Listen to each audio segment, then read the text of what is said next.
K D movie release ಆದ ತಕ್ಷಣ ಈ ಒಂದು ಮೂವಿ ಭಾಳಷ್ಟು ವಿಚಾರಗಳಿಗೆ ತುತ್ತಾಗೈತಿ. ಅಂದ್ರೆ ಕನ್ನಡ ಒಳಗೆ ಏನು ಮೂವಿ ರಿವ್ಯೂ ಮಾಡ್ತಾರಲ್ಲ ಅವರೆಲ್ಲ ಒಂದು ಪಾಸಿಟಿವ್ ಪಾಯಿಂಟನ್ನು ಹೇಳ್ತಾರೋ. ಬಟ್ ನಾವು ಹಿಂದಿ ರಿವ್ಯೂವರನ್ನು ನೋಡ್ರೆ ಎಲ್ಲರೂ ಕೂಡ ನೆಗೆಟಿವ್ ಪಾಯಿಂಟನ್ನು ಹೇಳ್ತಾರೋ.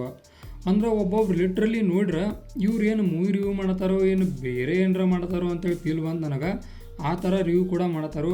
ಬಟ್ ಅವ್ರನ್ನೆಲ್ಲ ಸೈಡುಗಳು ನನಗೇನು ಅನ್ನಿಸ್ತು ಅಂದ್ರೆ ಈ ಒಂದು movie K D the devil movie ನೋಡಿದ ತಕ್ಷಣ ಒಂದು ಏನು ಅನ್ನಿಸ್ತು ಅಂದ್ರೆ ಪಾಸಿಟಿವ್ ಅನ್ನಿಸ್ತು, ನೆಗೆಟಿವ್ ಅನ್ನಿಸ್ತು ಅನ್ನೋ ಎಲ್ಲ ವಿಚಾರಗಳನ್ನು ಈಗ ನಾವು ತಿಳ್ಕೊಳ್ಳೋಣ.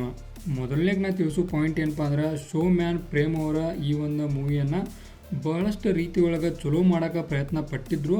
ಬಟ್ ಮೂವಿ ಅಂದ್ಕೊಂಡ ಮಟ್ಟಿಗೆ ಹೋಗೋಕ್ಕೆ ಸಾಧ್ಯ ಇಲ್ಲ.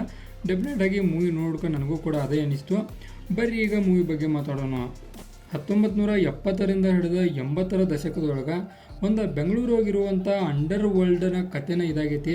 ಅಂದ್ರೆ ಒಬ್ಬ ವ್ಯಕ್ತಿ ಜೈಲಿನಿಂದ ಬಂದಂಥ ಸಂದರ್ಭದೊಳಗೆ ಹೊರಗೆ ಆತ ಬಂದ ತಕ್ಷಣ ಎಲ್ಲ ಗ್ಯಾಂಗ್ಸ್ಟರ್ಗಳು ಕೂಡ ನಡಗಾಕತ್ತಾರು. ಈತ ಈತ ಯಾವ ಕಾರಣಕ್ಕೆ ಜೈಲಿಗೆ ಹೋಗಿದ್ದ, ಯಾವ ಕಾರಣಕ್ಕೆ ಹೊರಗೆ ಬರ್ಬೇಕು, ಈ ಥರ ಒಂದು ಡಿಮ್ಯಾಂಡ್ ಆಗೈತಿ. ಈ ಎಲ್ಲ ವಿಚಾರಗಳನ್ನು ಇಟ್ಕೊಂಡ್ಕಸ ಮೂವಿಯನ್ನು ತೆಗೆದಾರು. ಫಸ್ಟ್ನೇ ಪಾಯಿಂಟೇ ಇದೆ ಅಂದ್ರೆ ಓಪನ್ನ ಇಲ್ಲಿಂದ ಹಾಕೈತಿ ಒಂದು ಮೂವಿ. ಆನಂತರ ಸಿನಿಮಾ ಶುರುವಾಗೋದು ಏನು ಇತ್ಲ ಇದೆ ಜೈಲಿಂದ್ರನ ಸ್ಟಾರ್ಟ್ ಆಗೈತಿ. ನಾ ಏನು ಹೇಳಿಲ್ಲ ಈ ಒಂದು ಇದರಿಂದ. ಆನಂತರ ಸೇಮ್ 1970ರ ಒಂದು ಇದ್ರೊಳಗ ಕಾಳಿದಾಸ ಅನ್ನೋ ಒಬ್ಬ ಸಾಮಾನ್ಯ ಮನುಷ್ಯ ಅದನು, ಅಂದ್ರೆ ಯುವಕ ಅದಾನ ಅನ್ಕೋರಿ. ಈತ ಯಾವ ರೀತಿಯಾಗಿ ದ ಡೆವಿಲ್ ಆಗಿ ಕನ್ವರ್ಟ್ ಆದ ಅಂದ್ರೆ ಇದ ಒಂದು ಮೂವಿದ ಪ್ಲಾಟ್ ಪಾಯಿಂಟ್ ಐತಿ. ಅಂದ್ರೆ ಒಬ್ಬ ಏನು ಸಾಮಾನ್ಯ ಮನುಷ್ಯ ಇದ್ಲ ಈತ ಯಾವ ರೀತಿಯಾಗಿ ಒಬ್ಬ ಗ್ಯಾಂಗ್ಸ್ಟರ್ ಆಗಿ ಕನ್ವರ್ಟ್ ಆದ ಅನ್ನೋದನ್ನು ಇಡೀ ಮೂವಿಯನ್ನು ನೋಡ್ಬೇಕು ನಾವು. ಇದನ್ನು ತಿಳ್ಕೊಬೇಕಂದ್ರೆ ಆನಂತರ ಮುಂದುವರಿದಾದ್ರೆ ಕೇವಲ ಇದು ಗ್ಯಾಂಗ್ಸ್ಟರ್ಗಳ ಮೂವಿ ಅಷ್ಟೇ ಅಲ್ಲ, ಒಂದು ಪೊಲಿಟಿಷಿಯನ್ ಕೂಡ ಈ ಒಂದು ಮೂವಿ ಒಳಗೆ ಭಾಳಷ್ಟು ರೋಲನ್ನು ವಹಿಸ್ತಾರೋ. ಗ್ಯಾಂಗ್ಸ್ಟರ್ಗಳು ಮುಂದದಾರೋ ಬಟ್ ಅವ್ರ ಹಿಂದೆ ಇರೋರೆಲ್ಲ ಪೊಲಿಟಿಷಿಯನ್ಗಳಾಗಿದ್ದಾರೋ. ಈ ಒಂದು ಮೂವಿ ಒಳಗೆ ನನಗೆ ಫಸ್ಟ್ ಲೈಕ್ ಆಗಿದ್ದೇನಪ್ಪ ಅಂದ್ರೆ ಒಂದು ಧ್ರುವ ಸರ್ಜಾ ಅವರ ಒಂದು ಸ್ಟೈಲ. ಅವ್ರದ್ದು ಏನು ಸ್ಟೈಲ್ ಐತಲ್ಲ ಅದೊಂದು ಭಾಳಷ್ಟು ಲೈಕ್ ಆಯ್ತು. ಬಟ್ ಅವರ ಆ್ಯಕ್ಟಿಂಗ್ ಸ್ವಲ್ಪ ಮಟ್ಟಿಗೆ ಡಿಸಪಾಯಿಂಟ್ಮೆಂಟ್ ಅನ್ನಿಸ್ತು ಅಂದ್ರೆ ಒಂದೊಂದು ಕಡೆ. ಆನಂತರ ರವಿಚಂದ್ರ ಅವರ ನಮ್ಮ ಅಣ್ಣಯ್ಯಪ್ಪನಾಗಿ ಅಭಿನಯವನ್ನು ಮಾಡ್ತಾರೋ. ಇವ್ರದೇ ಆದ ಒಂದು ಸ್ಪ್ಯಾಗನ್ನು ಹೊಂದಿದಾರು ಒಂದು ಮೂವಿ ಒಳಗೆ. ಅಂದ್ರೆ ಇವ್ರಿಗಿರುವಂಥ ಒಂದು ಪಾಸಿಟಿವ್ ಪಾಯಿಂಟ್ ಏನಪ್ಪ ಅಂದ್ರೆ ಈ ಒಂದು ಮೂವಿ ಒಳಗೆ ಒಂದು ಏನೈತಲ್ಲ ಇವ್ರದ್ದು ಏನೇ ಇದ್ರೂ ಕೂಡ ಒಂದು ಎಲ್ಲ ಪ್ಲಸ್ ಪಾಯಿಂಟ್ ಒಳಗೆ ಐತಿ. ಫುಲ್ ಆರಾಮಿರುವಂಥ ಮನುಷ್ಯ ಆ ರೀತಿ ಒಳಗೆ ಒಂದು ಕ್ಯಾರೆಕ್ಟರ್ ಡಿಸೈನನ್ನು ಇವ್ರದ್ದು ಮಾಡಿದರು. ದೆನ್ ಸಂಜಯ್ ದತ್ ಅವರ ಆಬ್ವಿಯಸ್ಲಿ ಇವರ ರೌಡಿ ರೋಲ್ ಒಳಗೆ ಇರ್ತಾರೋ. ಯಾವುದೋ ಮೂವಿ ಒಳಗೆ ಬಂದರೂ ಕೂಡ ಇವ್ರದನ್ನು ಬೆಸ್ಟ್ ನೀಡ್ತಾರೋ. ಬಟ್ ಈ ಮೂವಿ ಒಳಗೆ ಯಾಕೆ ಹಿಂಗೆ ಮಾಡಿದರು ಅನ್ನೋ ಡೌಟ್ ನನಗೆ ಡೆಫಿನೆಟಾಗಿ ಬಂತು. ಇದನ್ನು ಇಟ್ಕೋರಿ ಪಾಯಿಂಟ್ ಮುಂದೆ ನಾನು ಎಕ್ಸ್ಪ್ಲೇನ್ ಮಾಡ್ತೀನಿ. ಆನಂತರ ರಮೇಶ್ ಅವರು ಕೂಡ ಒಂದು ಬೇರೆ ಥರ ಹಿಂದೆಂದು ನೋಡಿರೋದಂಥ ಒಂದು ಗೆಟಪ್ ಒಳಗೆ ಈ ಒಂದು ಮೂವಿ ಒಳಗೆ ಕಾಣ್ತಾರೋ. ಆನಂತರ ರಿಷ್ಮಾ ಅವರ ಆ್ಯಕ್ಟಿಂಗ ಒಂದೊಂದು ಕಡೆ ಭಾಳಷ್ಟು ಲೈಕ್ ಆಯ್ತು, ಒಂದೊಂದು ಕಡೆ ನನಗೆ ಇದು ಯಾಕೆ ಐತಿ ಅನ್ನೋ ಫೀಲ್ ಡೆಫಿನೆಟಾಗಿ ಬಂತು. ಅಂದರೆ ಒಂದೊಂದು ಕಡೆ ಪಾಸಿಟಿವ್ ಆದರೂ ಕೂಡ ಭಾಳಷ್ಟು ಕಡೆ ನೆಗೆಟಿವ್ ಕೂಡ ಆಯಿತು.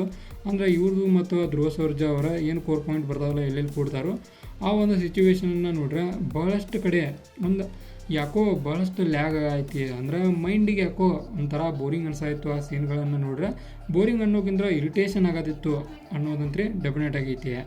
ದೆನ್ ಮೂವಿಗೆ ಒಂದು ಮೋಸ್ಟ್ ಇಂಪಾರ್ಟೆಂಟ್ಲಿ ಪಾಸಿಟಿವ್ ಪಾಯಿಂಟ್ ಏನಪ್ಪ ಅಂದ್ರೆ ಒಂದು ವಿಜುವಲ್ ಎಫೆಕ್ಟ. ಚಲೋ ವಿಜುವಲ್ ಎಫೆಕ್ಟನ್ನು ಆ್ಯಡ್ ಮಾಡಿದರು. ಬಟ್ ಕ್ಯಾಮ್ರಾ ಆ್ಯಂಗಲ್ ಒಳಗೆ ನಾವು ನೋಡ್ರೆ ಒಂದರಿಂದ ಒಂದು ಸೀನ್ ಆಗಿಂದಾಗ ಚೇಂಜ್ ಆಗತ್ತವು. ಅಂದ್ರೆ ಸ್ವಲ್ಪ ಮಟ್ಟಿಗೆ ಆಡಿಯನ್ಸ್ಗೆ ಅದನ್ನು ಒಂದು ಏನಂತ ನಾವು ಅದಕ್ಕೆ ಒಂದು ರೀತಿ ಒಳಗೆ ಹೇಳ್ಬೇಕಂದ್ರೆ ಅದನ್ನು ಒಂದು ಅಪ್ರೂವ್ ಮಾಡ್ಕೋಬೇಕು ಅನ್ನೋ ಸಿಚುವೇಶನನ್ನು ಕೊಟ್ಟಿಲ್ಲ. ಚೇಂಜ್ ಭಾಳಷ್ಟು ಸ್ಪೀಡಾಗಿ ಆಗತ್ತವು. ಡೆಫಿನೆಟಾಗಿ ಅದನ್ನು ಕೂಡ ನೋಡ್ತವೆ.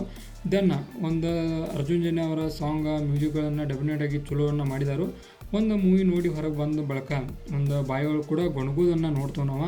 ಮೂವಿದ ಒಂದು ಸಾಂಗ್ ವಿಚಾರಕ್ಕೆ ಬಂದ್ರೆ ಓವರಾಲಾಗಿ ಈ ಒಂದು ಮೂವಿ ಒಳಗೆ ಇಷ್ಟ ಆಗಿದ್ದೇನಪ್ಪ ಅಂದ್ರೆ ಒಂದು ಇಷ್ಟನೂ ಆಯ್ತು, ಅದೇ ಒಂದೊಂದು ಕಡೆ ಕಷ್ಟ ಕೂಡ ಆದಂತ ಹೇಳ್ಬೋದು. ಒಂದು 1970ರ ದಶಕಕ್ಕೆ ಯಾವ ರೀತಿಯಾಗಿ ಒಂದು ಸೆಟಪ್ಪನ್ನು ಕ್ರಿಯೇಟ್ ಮಾಡಿದರು ಒಂದೊಂದು ಕಡೆ ಎಲ್ಲ ಕಡೆ ಚಲೋ ಅನ್ನಿಸ್ತು. ಬಟ್ ಒಂದೊಂದು ಕಡೆ ಏನೈತಲ್ಲ ಭಾಳಷ್ಟು ರೀತಿ ಒಳಗೆ ಇದು ಸೆಟಪ್ಪನ್ನು ಅನ್ನುವಂಥ ಫೀಲ್ ನನಗೆ ಬಂತು.